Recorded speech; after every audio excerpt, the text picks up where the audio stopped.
اور نماز قضا ہونے کا تو تصور بھی نہیں ہونا چاہیے، یعنی یہ تو ہماری ڈکشنری میں نہیں ہونا چاہیے کہ نماز بھی قضا ہو سکتی ہے، یہ پاسبل ہی نہیں ہے۔ آپ اگر چاہیں گے نا نماز پڑھنا، راستے خود نکلیں گے، آپ ٹرین میں بھی پڑھ لو گے، آپ جہاز میں بھی پڑھ لو گے، آپ بس اگر چاہتے ہیں، کھانا بھی تو کھا ہی لیتے ہیں نا۔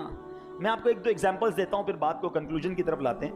وہ دوائی ڈاکٹر کہتا ہے بھائی 3 ٹائم کھانی پڑے گی، شوگر ہو گئی، یہ کولیسٹرول ہو گیا، یہ فلاں دوائی نہیں کھاؤ گے تو طبیعت اور خراب ہو جائے۔ دوائی پہلے لائف میں نہیں تھی، لیکن اب کیا کیا، جب دوائی آ گئی تو ہم نے اس کا اپنے زندگی میں سیٹ کیا۔ ناشتے کے بعد کھانی ہے تو گھر والوں کو بھی بتا دیا، دوپہر کو کھانی ہے تو آفس پہ ایک ٹیبلٹ کی ڈبی رکھ دی، اپنے اسٹاف کو بھی بتا دیا بھائی ٹائم پہ یاد دلا دینا، جیب میں بھی رکھنا شروع کر دیا یار بھول نہ جاؤں۔ یعنی جو چیز لائف میں امپورٹنٹ ہوتی ہے ہم اس کو اپنی لائف کا حصہ بنا لیتے ہیں۔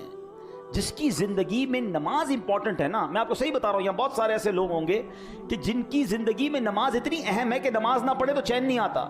ایسا ہوتا ہے نا، یار نماز نہیں پڑھی ہے، ان کو تھوڑی دیر بعد خود ہی ریکال آ رہی ہوتی ہے، یار ابھی تک عشاء نہیں پڑھی، وہ بے چین رہیں گے، ان کو خود ہی ان کی باڈی نماز پڑھوائے گی، کیونکہ ان کو ویسے ہی چین نہیں آ رہا جیسے کھانا کھائے بغیر آپ کو چین نہیں آتا۔ تو ایسی اپنی زندگی کا حصہ جس دن آپ نے نماز نے بنا لیا نا، تو الارم خود ہی بجے گا اندر، خود ہی آپ تیار ہو جائیں گے۔ پھر ایک اور بڑا مسئلہ ہے فجر کا۔ لوگ کہتے ہیں یار 4 نمازیں تو پڑھ لیتے ہیں، فجر نہیں ہو پاتی، کیوں بھائی؟ کہتے ہیں آنکھ نہیں کھلتی۔ بڑا عجیب بات ہے، تمہاری فجر میں آنکھ نہیں کھلتی، کبھی ایسا ہوا کہ صبح 7 بجے کی فلائٹ اس لیے مس ہو گئی ہو کہ آنکھ نہ کھلی ہو؟ 7 بجے کی فلائٹ تھی تو رات تو سویا ہی نہیں تھا میں حضرت، خوشی کے مارے 4 بجے ایئرپورٹ پہنچ گیا تھا۔ کبھی 8 بجے صبح آفس کی کوئی امپورٹنٹ میٹنگ مس ہو گئی ہو؟ اسکول پہنچ جاتے ہیں ٹائم پہ، کالج پہنچ جاتے ہیں، نماز ہی مس ہوتی ہے، آفس میٹنگ پوری ہو جاتی ہے، فلائٹ ٹرین سب ملتی ہے۔ اس کا مطلب کیا ہوا کہ جو امپورٹنس فلائٹ کی، ٹرین کی، میٹنگ کی ہے، وہ امپورٹنس آپ کی زندگی میں نماز کی ابھی ہوئی نہیں ہے، ورنہ کچھ بھی ہو جائے نماز کیسے چلی جائے۔ تو بہرحال میرے بیٹے اسلامی بھائیوں، جب رمضان میں نمازیں پڑھ سکتے ہیں نا تو ابھی بھی نمازیں پڑھ سکتے ہیں، اور نماز کے بغیر زندگی اچھی نہیں ہے۔ نماز کو پتہ ہے احادیث میں کیا کہا گیا؟ الصلاۃ عماد الدین، یہ مسجد میں پلر ہے نا، عماد کہتے ہیں ستون کو، یہ ستون ہے، نماز دین کا ستون ہے۔ اللہ نہ کرے کوئی ستون نکال دے، عمارت کا کیا ہوگا؟